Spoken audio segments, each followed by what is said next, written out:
Welcome, we're joined once again by political consultant and CivilNet host Eric Hacopian. Today we'll be dealing with the popular fears in Armenia, as well as the numerous examples of misinformation circulating around the Armenian community. Eric, welcome back. It's a pleasure. So, to start off, there's been many instances of misinformation campaigns. Who is doing this and why? Let's start off with that. Well, I think we need to start with the distinction between misinformation and disinformation. I think misinformation is just there's so much going on, so much of it not good, so much of it negative. And so there's a lot of people who don't understand all the things that are going on in Artsakh and Armenia and the borders, things of that nature. And that's driven almost to a higher extent by the fact that almost every institution in this country, and specifically the government, does not do a good job of explaining anything that is going on. So that creates a situation in which there's a lot of misinformation. I think when it comes to disinformation, I think these are quite, there are organized efforts by certain people, certain organizations that are designed to create panic, havoc. I mean, their primarily purpose is to bring down the current government, no matter what damage it does to the country or to the Armenian nation overall. And I think some of that is essentially to make things up entirely, take half-truths and to put them in the worst possible light. And some of this is quite deliberate. It's mostly driven by former regime figures and funded by them and their associates, or people tied to the opposition party, or the street opposition as it's called here. So I think some of these things that you get all the time, some of it driven from television news, which is here, and in diaspora, which is mostly controlled by old regime elements, plus a lot on social media that's driven by certain individuals here or there that are frankly designed to cause havoc and deceive people.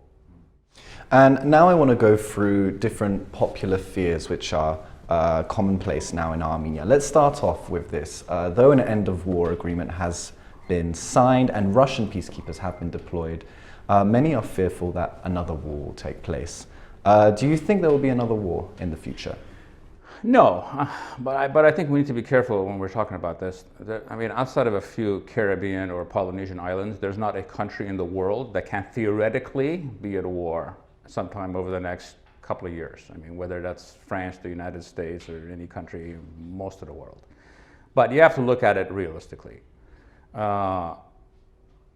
In this case, the winner, which was Azerbaijan, has no reason to start the war because they won. And then I'm talking about in Artsakh. In the same way that when we won the war in 1994, we were never the ones who instigated war, or we were never going to instigate the war because the status quo is favorable to us, was favorable to us then, and now it's favorable to them. So the likelihood of them starting another war is quite minimal.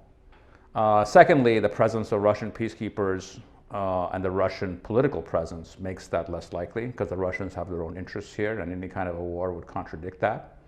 The loser in this case, being Armenia, is in no way prepared to start another war, even if the Russians would allow it for a long time, because militarily we're not capable of doing anything like that. So in the short run, you're not likely to have any kind of another war with Azerbaijan. That's not a likely scenario in the short run.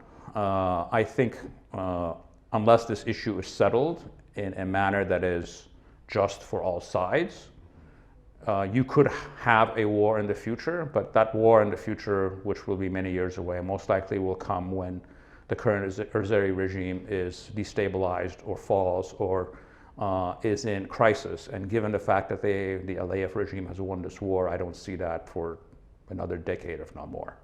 And many people are worried about the southern Armenian region of Syunik, and many public figures in Azerbaijan have claimed Syunik as part of Azerbaijan. Is Syunik, though, realistically under threat? No.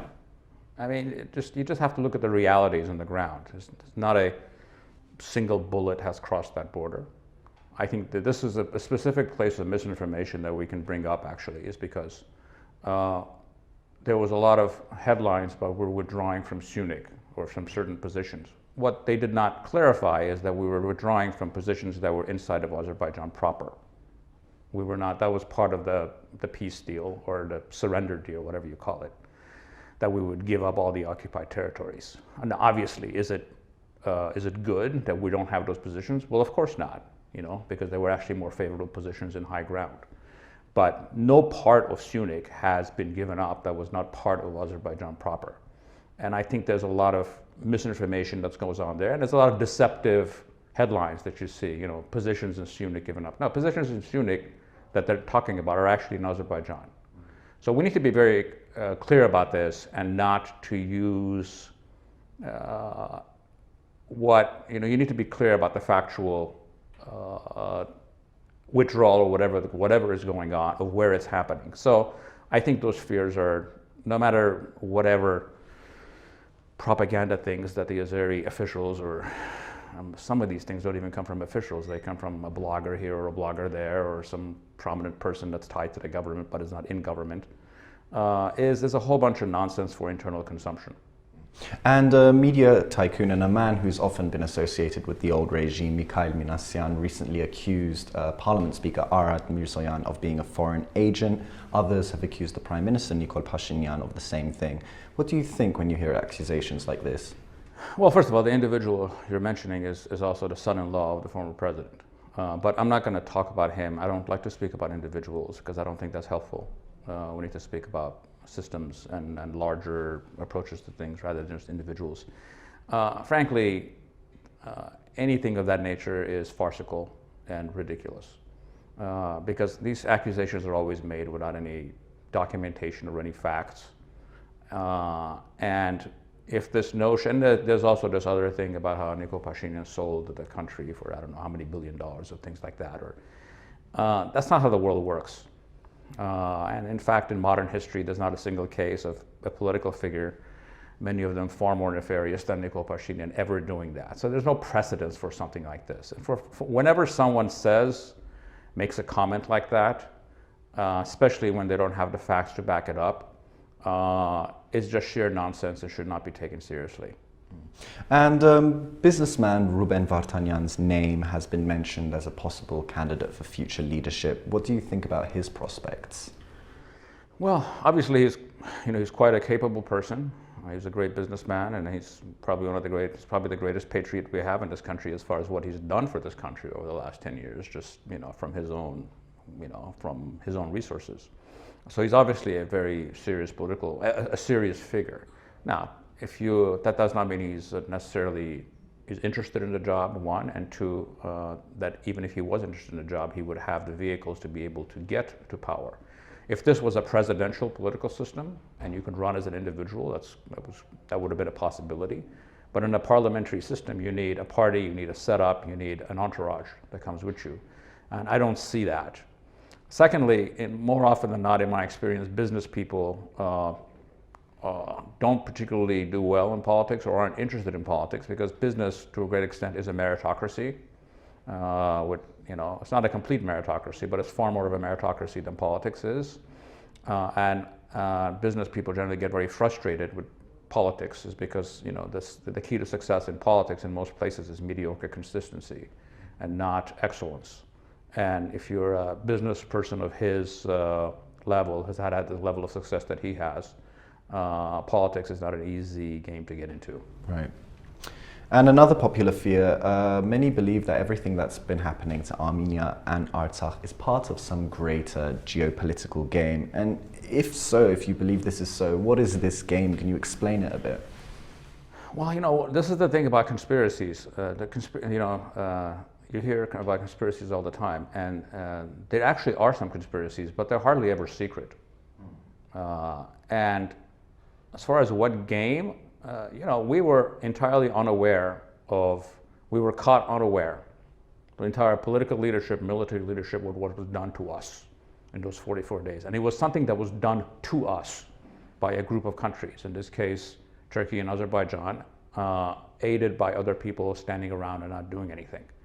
So was that part of a geopolitical game? Yeah, it was a geopolitical game primarily driven by Turkey to increase its influence and for Erdogan to increase his influence. And we were an easy target because we were not prepared. We were not prepared politically, we were clueless, we were not prepared militarily, and we paid the price for it. So they saw an opportunity and they took advantage of it. So, but that blame is on us. They went after an easy target. If we were prepared, we could have punished them for their adventures, for their adventurism. So at the end of the day, even that, yeah, it was a larger political game, a geopolitical game, but why are we caught not ready for it? We need to look at ourselves rather than even blame them. And finally, I want to do a quick fire round. I'm going to say some Armenian political buzzwords and I want to get your reaction. So to start off, one I'm sure everyone is very familiar with now, Davajan, traitor. I think that it's an entirely misused word and people really don't even understand what that means. A Davajan is not somebody who's wrong, it is someone who actively works against their nation and their state. And as you know, I'm very critical of the former regime that ran Armenia for the longest time, but I do not think any of those people were Davajans.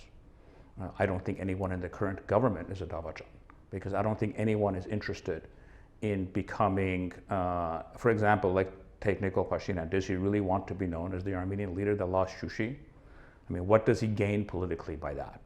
So we need to be very careful with nonsensical demagogic words like that. And when you look at that word, Davajan, what you're really getting is someone or group of people who don't have the courage to look at our problems straight in the face and understand that our problems are collective, that our failures are systematic, and it is much easier to find a person that you can blame for it when the problems are far more universal than that. So if anything else, it's anybody who uses that word, it's a dead giveaway that it's a sign of political immaturity. Mm-hmm. And another word associated with billionaire George Soros, Sorosakan. That is the Soros. Anybody who uses the word Soros is almost a dead giveaway that the person has nothing to say. Because Soros is a boogeyman out of central casting. You know, he's in finance, he's from New York, he's an American, and he's Jewish. And in the last century, it would have been the Rothschilds. So as soon as anybody, whenever there's an equation, any kind of an argument that involves some plot by Soros, you can start pretty much. You can pretty much stop listening to that person because they have no idea how the world really works. Yeah. Zombie, someone who is fanatically supporting Nikol Pashinyan. No, I mean, you know, we have plenty of zombies on both sides that are, there's the one thing that is entirely lacking in our political life is nuance. People think, you know, Nikol Pashinyan is perfect. Well, no, Nikol Pashinyan made tremendous mistakes during the war. But at the same time, people who hate him are not willing to concede that somehow, you know, 25 years of corruption in the army and ineptness was not part of this equation. Well, that's also naive. So what we need is nuance, and the zombie effect essentially does not allow for nuance. Մասնագետ, քաղաքական մասնագետ. That is the single most dangerous phrase in Armenia, because whenever someone describes himself as a masnaged, it's almost a sure sign that they have no idea what they're talking about. Հող ծախող, someone who sells the land. It's the same thing as Davajan. It's just a simplistic understanding. I mean, okay, you talk about hող ծախող. Well, let's go back. I mean, this is the primary thing used against Pashinyan. 2001, 2011, Kocharyan, Serge Sarkisian offered to trade away all the liberated occupied territories for status for Artsakh. Were they hող ծախող? These are just simplistic, idiotic words that don't really help the political dialogue. Spion, foreign agent. Again, this is the easiest way to, when you have nothing constructive to say, and it's really, if you really look at the root of this word, is to reduce our agency. Because if everything is controlled by spies and sellouts and Davajans, what agency do people have to control our faith? In fact, we have a lot of agency to control our faith, both current and looking into the future. And in fact, we have more agency to control our faith than almost any country around us, because we ultimately live in a free country. So I'm sure there's spions out there, but they don't have the effect that people think they do. Նախկիններ. That is the cheap word used by the current government to describe anybody they don't like. And finally, հաղթելու ենք. We will win. It was an understandably optimistic slogan that quickly turned into a lie, which they didn't stop using as a lie. Well, Eric, thank you again as always. Thank you. And thank you for joining us on CivilNet.